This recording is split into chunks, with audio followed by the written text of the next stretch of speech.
Dernière chose que je vais vous dire, parce que certaines personnes ils vont dire le Coran de Uthman est le Coran qui a été standardisé parce que c'était la volonté d'Allah que le Coran de Uthman soit standardisé.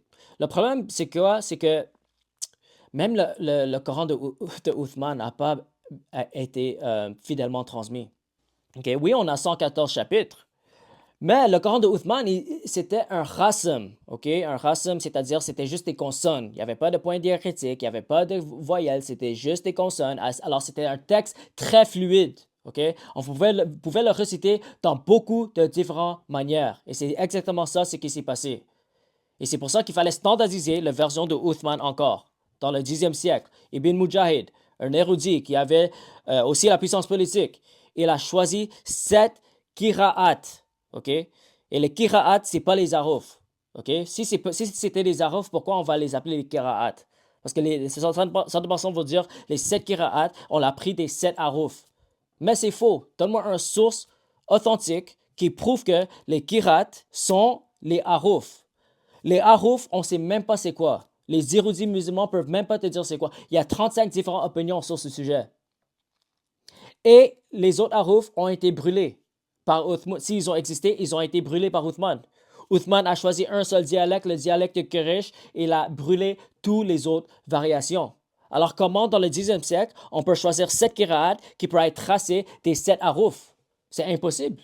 Alors clairement, les qira'at sont pas les haroufs.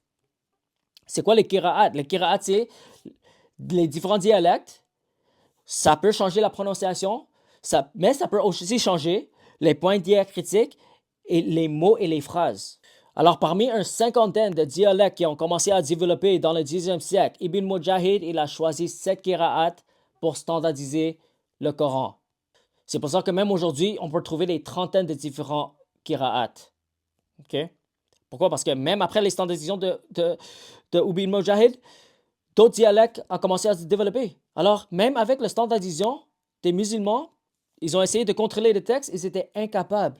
C'est pour ça qu'il faut standardiser le texte encore et encore pour contrôler le texte. Pourquoi? Parce que le Coran affirme que Allah va protéger le Coran. C'est pour ça que les musulmans se sont obligés d'essayer de contrôler le texte avec leur puissance politique. Mais même avec leur puissance politique, ils n'étaient pas capables de contrôler le texte. Et il y a beaucoup de différents dialectes qui ont développé. Et même aujourd'hui, on peut trouver des trentaines de différents Corans avec des mots différents, des phrases différentes qui changent non seulement le mot, mais ça peut changer le sens du texte. OK?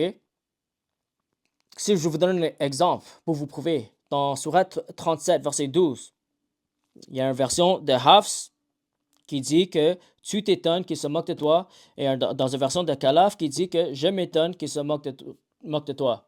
Okay? C'est Allah qui est en train de parler à Mohamed. Alors, non seulement ça change le mot, ça change le sens du texte. Parce que dans le tablette dans le ciel, c'est quel texte qui est écrit sur le tablette aux cieux? C'est quel qira'at qui est écrit dans cette tablette? Est-ce que Allah a dit je m'étonne qu'il se moque de toi? Ou est-ce que Allah a dit tu t'étonnes qu'il se moque de toi? La dernière standardisation du Coran en 1924, c'était dans Cairo, Égypte. Quand on voulait choisir quel Coran on va enseigner dans les écoles, on a choisi un seul dialecte. Le dialecte de Hafs, la version de Hafs. OK? Alors, parmi les 7 qira'at, qui est devenu 10 qira'at et 14 qira'at éventuellement, on a choisi seulement le Hafs. Et ce Hafs-là, c'est le Coran qui est utilisé par plus de 93% des musulmans aujourd'hui. Mais il y a une autre version qui est très populaire, qui est le Warsh, qui est très populaire dans le nord de l'Afrique. Mais on peut trouver des trentaines de différentes versions du Coran toujours aujourd'hui.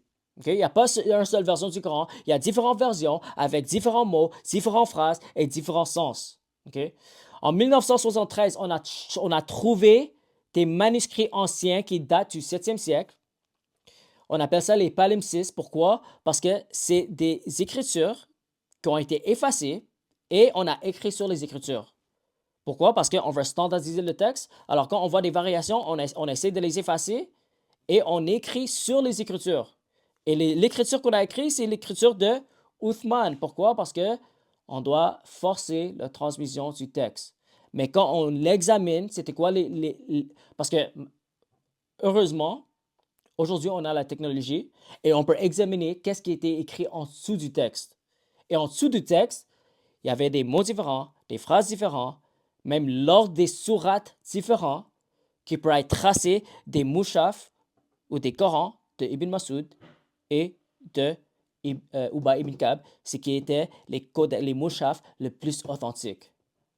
Alors, selon les sources islamiques, les hadiths, les érudits musulmans, le fait que Mohammed a été influencé par Satan, le fait que Ibn Mujahid fallait standardiser le Coran encore après Uthman, le fait que Uthman a brûlé les variations et le fait qu'on a standardisé encore le Coran en 1924, on a choisi une seule récitation, tout ça prouve que le Coran n'a pas été parfaitement préservé.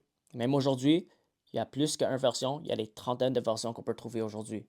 Alors, sous un texte contrôlé par les hommes, avec leur puissance politique, ils ont essayé de préserver le Coran, mais malheureusement, le Coran n'a pas été parfaitement préservé.